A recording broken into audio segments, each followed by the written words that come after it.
Hi, I'm Phil Harbottle, and this is my 85th video discussing British science fiction writers. Following on from my last video, this one continues my deep dive into the life and work of my client Sidney J. Bounds. In his later years, I had the rare privilege of meeting and collaborating with Sid on several stories and projects, and I found it a fascinating learning experience. My own early ambitions to be a fiction writer had long been sublimated by my becoming an editor and literary agent. Then one day in 1992, alarmed by what I perceived to be a rapid decline in the story quality of my long-time favourite newspaper SF strip cartoon feature Garth in the Daily Mirror, I wrote to the strip's editor enclosing a devastating critique of its recent failings and suggested how the stories might be improved. To my delight and astonishment, editor John Allard agreed with me and invited me to try writing a Garth story myself. I duly wrote a script called Twin Souls, which was accepted. Allard then arranged to meet me and confided that he was looking for a reliable regular writer for the strip, of which he had been the co-creator in 1943, before his own impending enforced retirement when he reached the age of 65. He invited me to send him new story synopses for his approval, but time was of the essence. If I couldn't respond quickly, he'd be obliged to look elsewhere or write the stories himself. I could certainly use the money. I was financing my daughter through university and was steadily falling into debt. But there was one big snag. I was still working full-time for the council, and following the recent death of my father, I was spending a lot of time looking in on my grieving mother. So I turned for help to Sid. At the time, he knew little about Garth, but I sent him copies of a few old stories and a critique. He then drafted out several story synopses in record time, and after minimal editing, I duly submitted them and won the commission. Over the next 2 years, I sold the Daily Mirror another 4 Garth strip serials, whilst the 2 later ones, Twilight World and Devil Woman, were written by myself. The first 2, Warlord and Champions, were those initially conceived and drafted by Sid, and then revised and submitted by me. We split the considerable monies on the collaborative stories between us 50-50, with Sid content to remain anonymous. It was a wonderful gesture by Sid that helped me out of debt and enabled my daughter to stay on at university and gain her MA. The new millennium saw a big increase for my agency sales, and for Bounds in particular. In 2000, I began editing the paperback magazine Fantasy Adventures for Wildside Press in the US. Each issue featured a reprinted John Russell Fearn novel, but also contained 20,000 words of new short stories. Once again, Sid became my most reliable contributor. Along with science fiction, Bounds continued to write new supernatural stories, appearing regularly in each issue. Incidentally, these issues are still in print from Wildside and can be bought online from Amazon. Sid's dark fantasy stories included Writer for Hire in number 2, 2002, The Valley of the Cats in number 3, 2003, The Wall in number 5, 2003, The Excavation in number 6, 2005, The Trunk in number 7, 2003, Dreamboat in 2009, 2004, and Victim in number 11 in 2004. Just have a quick look at them. Here's the contents page. And there's Sid's supernatural story in that issue. It's one of his pen names.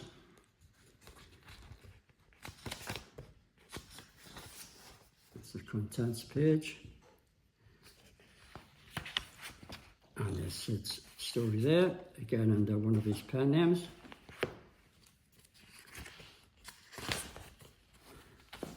This issue.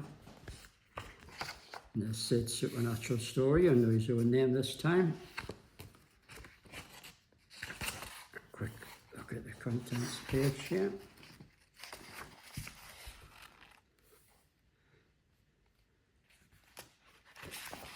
And the Sid story, again under one of his pen names. He certainly had two stories in the issue.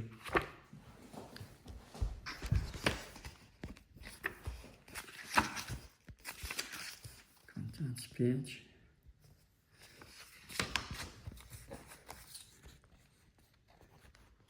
Story.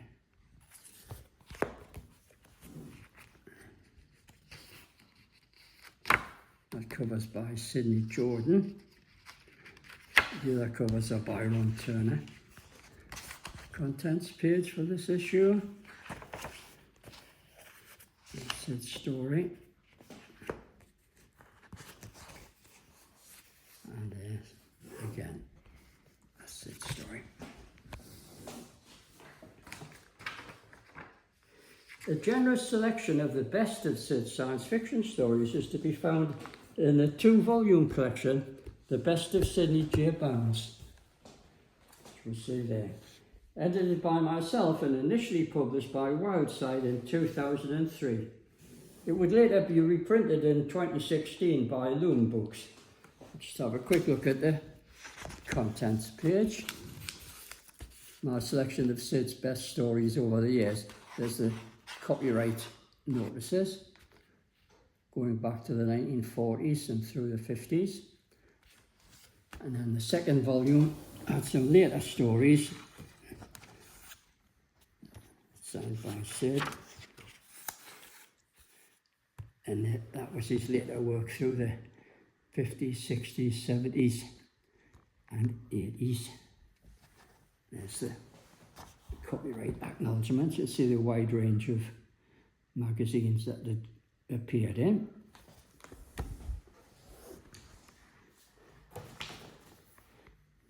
Now in earlier videos I've shown how my clients were reprinted in the US by Gary Levise's Griffin books, especially the science fiction. But Gary was also a big hard-boiled crime fan, and he offered to publish any gangster novels by my clients, provided I could send him spare copies that he could offset print from to save typesetting costs. I selected for him several gangster novels, those of which I had duplicates I could sacrifice. And Gary first reprinted Sid's Coffin for Clara as Hell Hath No Fury. You'll see that one there with the new Ron Turner cover.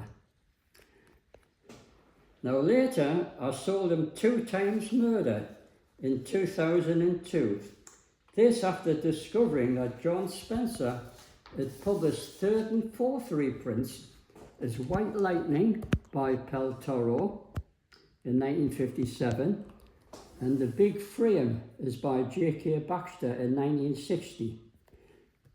Gary's new edition was offset from a newly obtained duplicate of The Big Frame, but with Sid's name and original title restored.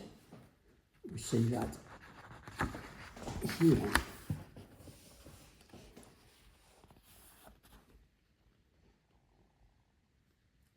But fate decreed that Gary would be unable to publish this until 2012, and then only in an edition of 50 copies. We see that book here, and it was signed by Bounds, Sam Peffer and myself in 2002. It sold for $40 at the time, but I suspect it would sell for a lot more today if anyone could find a copy for sale.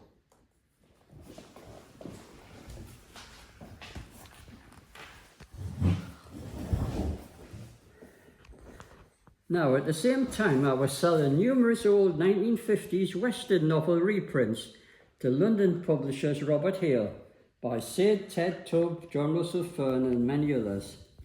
I managed to sell every single one of Sid's early Westerns, Fiction House's Wes Saunders, Amalgamated Press's James Marshall, and sundry others. Many of the old titles were now cliched, so had to be changed, and Hale asked me to invent new pseudonyms when they sometimes published 2 or more titles by my clients each month. But the author's real names and original titles were acknowledged inside. If we just have a look here, see what I mean.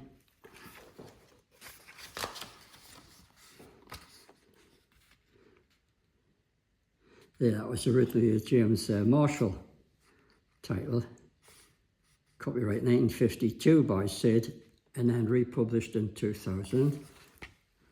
And this title here, that was a Wes Saunders title.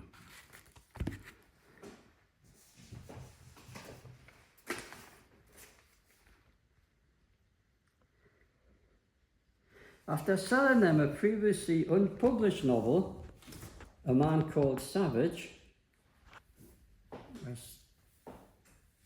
here we are. After selling them this new novel by Sid, I got Sid a commission to write a new series of westerns by Hale, and completely new books, and he alternated new Savage stories with brilliant one-off novels such as The Other Cisco Kid, and these were enthusiastically accepted by the grateful publisher. The dozens of westerns we sold, reprint and new, were important to Sid because they qualified for public library royalties, which eventually earned him more for each title than Hale's initial payment. Additionally, I also succeeded in finding a reliable UK large print paperback publisher, Ulverscroft's Linford Western Mystery Libraries, for reprinting many of my Cosmos Agency client novels, westerns and crime detective mysteries. I soon discovered that I could also smuggle some science fiction into their mystery library if it contained strong detective or mystery elements. And after selling 3 Spencer crime titles, Terrorize the West Wind, 2 Times Murder, and Hell Hath No Fury, aka Coffins for Clara, I told Sid I would be confident of selling all his older novels, published and unpublished, if they were tweaked and modernised a little. I'd been doing this myself with many Fern novels to which I held the rights.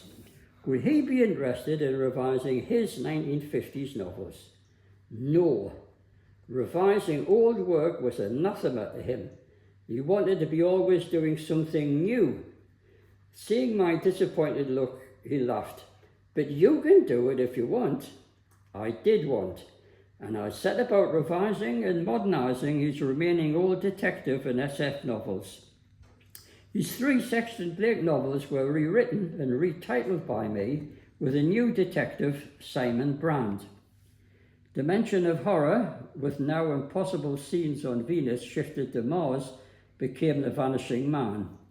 The Moon Raiders was revamped as Sword of Damocles.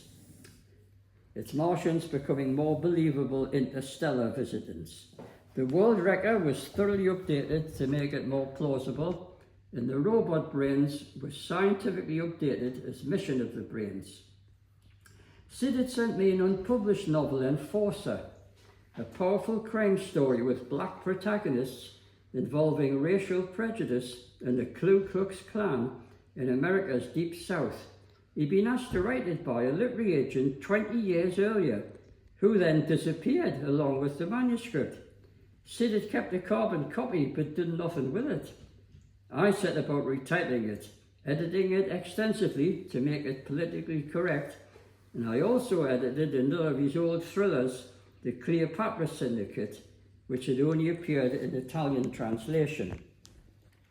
To my amused chagrin, Sid then wrote complaining that I was selling far too many books and sending him too much money, and he begrudged paying income tax. Could I please delay submitting his remaining revised books until the next tax year? Reluctantly, I agreed to withhold most of my planned submissions. Enforcer which we see there, appeared at the beginning of January 2006, but there was a 7-month gap before the Girl Hunters, the girl who saw too much, deblaked. Now, after UK editor Stephen Jones expressed strong interest in Sid's work, I began, Stephen Jones, one of his books, after he'd expressed interest, I began sending him new short stories that Sid wrote for his first look before using them myself in fantasy adventures. Sid was delighted when Jones began to feature several of his new stories as well as reprints in his prestigious horror anthologies published on both sides of the Atlantic. Now, Sid's horror story anthology appearances included Homecoming and Keep Out the Night, 2002, A Taste for Blood in the Mammoth Book of Vampires, 2004, The Circus in the Mammoth Book of New Terror, 2004, The Nightcomers in Great Ghost Stories, 2004, A Little Night Fishing in Tales to Freeze the Blood, all edited by the redoubtable Stephen Jones. Just have a quick look at Sid's story. And here.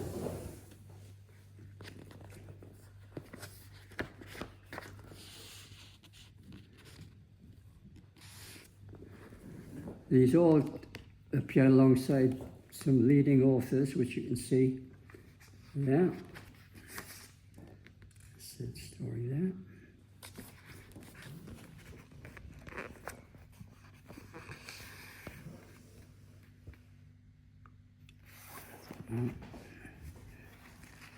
Stephen even dedicated one of his books to Sid, recognising his contributions in supernatural fiction with that nice notation there. And there was Sid's story.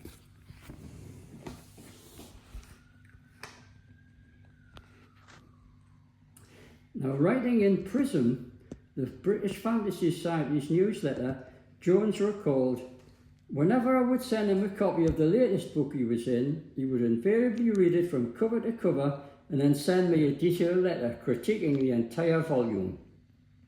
I'm glad to say that his comments were usually positive. I was also able to get Sid along to several of the British Fantasy Society open nights held in London. He always preferred the summer events to those held around Christmas, and he seemed to enjoy the mass signings we did to publicise a couple of the anthologies.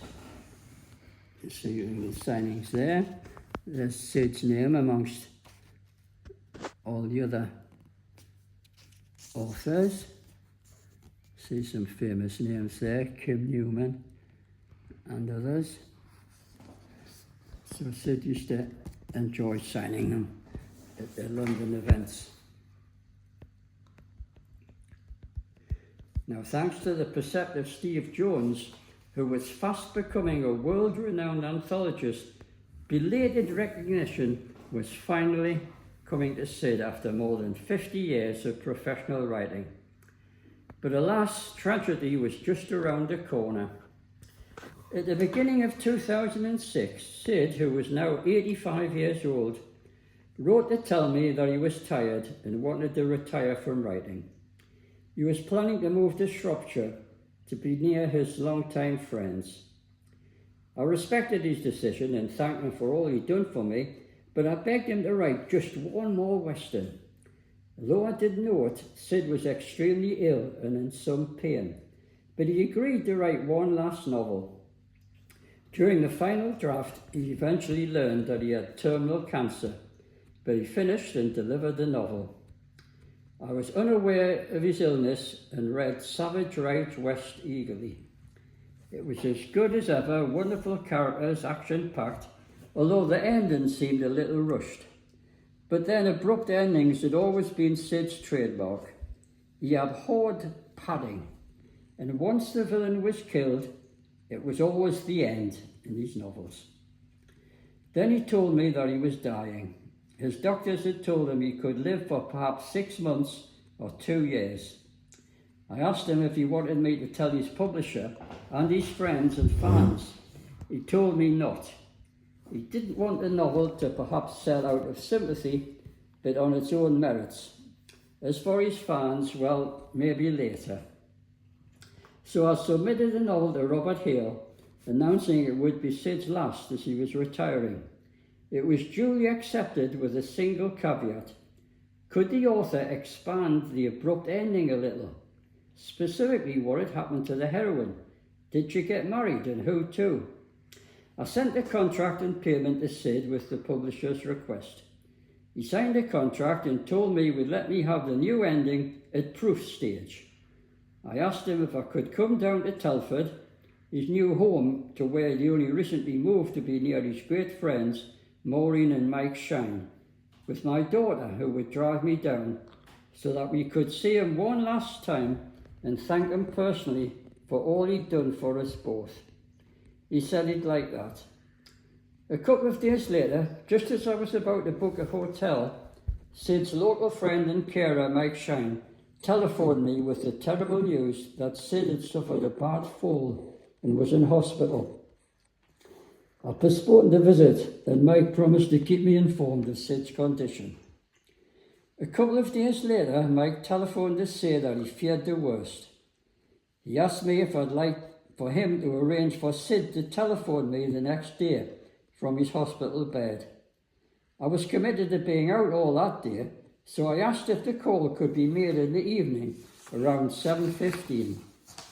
At 7:15 exactly, Sid came on the line. His voice was clear and firm. His mind was as sharply focused as ever. I don't know how long we talked. I told Sid how much he meant to me and my daughter, and how much his fans loved his work, how they wrote to me asking about it, about the new novels scheduled for publication next year, about a tribute hardcover omnibus collection of his detective stories I was planning, and that his work was destined to be reprinted and remembered, and that I'd continue to work for his heirs. He also gave his blessing to the inauguration of the Best Newcomer, the Sidney J. Bounds Award, to be given annually by the British Fantasy Society. The man behind the idea had been Stephen Jones, the one preeminent UK editor who'd always appreciated Bounds' abilities. Sid thanked me graciously, so graciously that a lump came to my throat. I mentioned the ending of his novel and asked him, for my own curiosity, if the heroine married her boyfriend, and apologised because I couldn't remember his name. Sid laughed and said neither could he, but yes, he'd imagined that she would marry him. I explained that I'd postponed my planned visit because he was in hospital, and he suggested that I came down after he was out of hospital and back home. After Christmas. I'd like that. Tears sprang to my eyes, and unable to continue, I said goodbye and asked for a quick word with Mike, who was at the bedside. I expressed to him my amazement at Sid's composure and clarity, and expressed the hope that he would recover enough to return home. Mike was more circumspect, explaining that Sid had made a special effort. How special I only realised 4 days later, when Mike rang to tell me that Sid had died that morning. When the proofs eventually arrived for Savage Rides West, with a request for the ending to be clarified, I had the privilege of another collaboration with Sid on the last page by writing the final 3 paragraphs. You would have appreciated the irony.